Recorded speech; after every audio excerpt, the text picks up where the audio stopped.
చందమామ కథలు. మినుముల బ్రాహ్మడు. అనగా అనగా ఒక ఊళ్ళో ఒక బీద బ్రాహ్మణుడు ఉండేవాడు. ఆ బ్రాహ్మణుడు ప్రతిరోజు పొద్దున్నే లేచి స్నానం జపం చేసి ఎర్రగా రాగి చెంబు తోముకొని ఊళ్ళో యాయవారానికి బయలుదేరేవాడు. ఇల్లిల్లు అడుక్కొని 12 గంటలయ్యేటప్పటికి భుజాన బియ్యం మూట వేసుకుని ఇల్లు చేరుకునేవాడు. బ్రాహ్మణుడి భార్య గయ్యాళి గంప.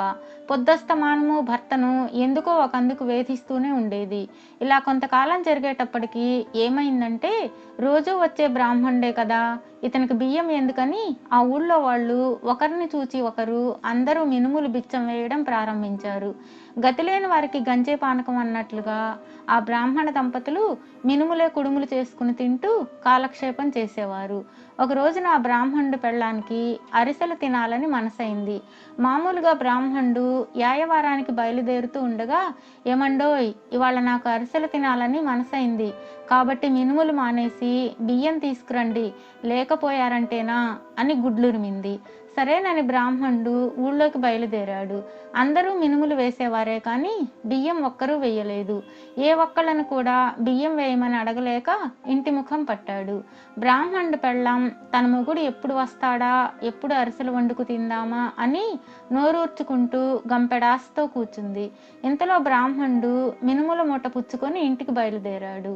వచ్చి రాకుండానే అతి సంతోషంతో అరిసెలు చేసుకోవచ్చు కదా అని గబగబా ఆవిడ మూట విప్పింది. విప్పేసరికల్లా రోజులాగా మినుములే ఉన్నాయి. దానితో ఆవిడ నరసింహావతారం అయిపోయి పళ్ళు పట్టపట్ట కొరుకుతూ మూలనున్న రోకలు పుచ్చుకొని, బియ్యం తెమ్మంటే తేలేనివాడు ఏ మగాడివయ్యా, నా మాట అంటే నీకంత చులకనా, ఎవరు తింటారు ఇవన్నీ అంటూ మండిపడటం మొదలుపెట్టింది. పాపం బ్రాహ్మణుడు గుడ్లు మెటకరించి చూడటం తప్ప మరేమీ చెయ్యలేకపోయాడు. ఎన్నాళ్ళ నుండి అరిసెలు తినాలని ఉండి ఇవాళ బియ్యం తెమ్మంటే తేక నాకు అరిసెలు చేసుకు తినే భాగ్యం లేకుండా చేసావు కదా, సరే నీ పని ఏం చేస్తానో చూడు, ఇవన్నీ వండి నీ మొహాన్ని పడేసి తినేదాకా ఈ రోకలు పుచ్చుకొని నీ ఎదుటనే కూర్చుంటాను, తినకపోయావంటే గుండు పగలగొట్టేస్తాను చూడు అంది. పోనీ ఎలాగో అలాగ తిప్పలు పడి తింటే ప్రస్తుతం రోకటి దెబ్బలు తప్పుతాయి కదా అనుకొని బ్రాహ్మణుడు అలాగే తింటాను, వండి తీసుకురా అన్నాడు. ఆవిడ ఆ మినుములన్నీ వండి పెద్ద విస్తరేసి దాని నిండా వండిన మినుములన్నీ పోసి తినమని రోకలు పుచ్చుకొని దగ్గర కూర్చుంది.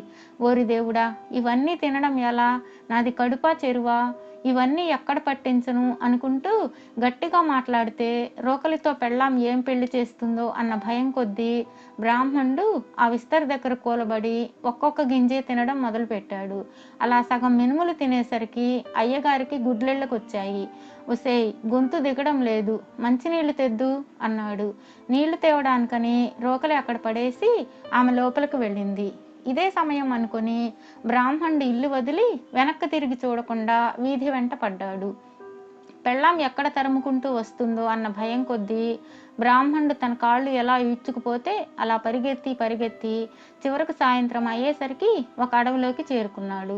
4 ప్రక్కలా చూసి గుండె స్థాయిపరుచుకొని రోకలి పోట్లు తప్పాయి కదా అని సంతోషించి అలసి ఉండడం చేత ఒక మర్రి చెట్టు కింద పడుకొని నిద్రపోయాడు. ఇదిలా ఉండగా 4 దొంగలు ఒక వర్తకుడి ఇంట్లో పడి సర్వం దోచుకొని అర్ధరాత్రి అయ్యేసరికి బ్రాహ్మణుడు పడుకున్న అడవిలో ఆ మర్రి చెట్టు పక్కనే చేరారు. అక్కడ కాసేపు ఆగి మళ్ళీ వెళ్దామనుకొని తమ సామానంతా అక్కడ దింపారు. వాళ్ళకి చాలా ఆకలేసింది. తినడానికి ఏదైనా దొరుకుతుందేమోనని వాళ్ళు తమ సామానంతా కలియ వెతికారు. వెతకగా వాళ్ళకు కొబ్బరికాయ దొరికింది. కాయ పగలగొట్టడానికని ఏదన్నా రాయి వెదకండర్రా అంటూ ఆ చీకట్లో నలుగురు 4 పక్కల తడమడం మొదలుపెట్టారు.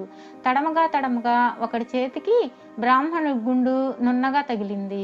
దొరికింది, రండర్రా అంటూ మిగతా వాళ్ళనందరినీ పిలిచాడు. నలుగురు చేరారు. అది బ్రాహ్మణుడి తల అని వాళ్ళకేం తెలుసు. బలం కొద్దీ బ్రాహ్మణుడు గుండుకేసి ఆ కొబ్బరికాయ కొట్టారు. గుర్రు పెట్టి నిద్రపోతున్న బ్రాహ్మణుడు ఆ దెబ్బకి హడలిపోయి లేచి తన పెళ్ళామే తనను వెతుక్కుంటూ వచ్చి కోపం కొద్దీ రోకలు పుచ్చుకొని కొట్టిందనుకొని, వస్తున్నా తింటాను ఆగు ఆగు అని వెర్రి కేక వేయడం మొదలుపెట్టాడు. ఆ అరుపులు వినగానే దొంగలు అది దెయ్యమో భూతమో అని వెనక ముందు చూడకుండా వాళ్ళు దోచుకుని తెచ్చిన సామానంతా అక్కడే వదిలేసి పరుగు తీశారు. ఇంతలో తెల్లవార వచ్చింది.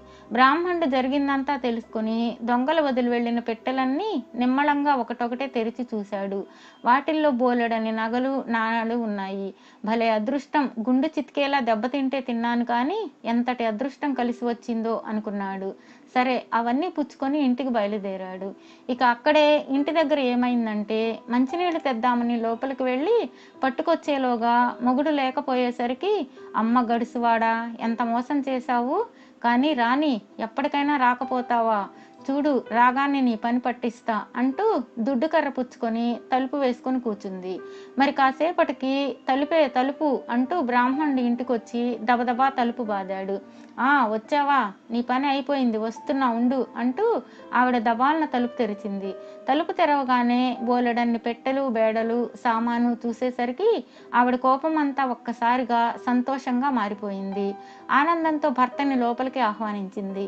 భర్త పెట్టెలు తెరిచి చూపించాడు. దరిద్రం వదిలిందంటూ ఆనాటి నుండి ఆ బ్రాహ్మణ దంపతులు సుఖంగా జీవించారు.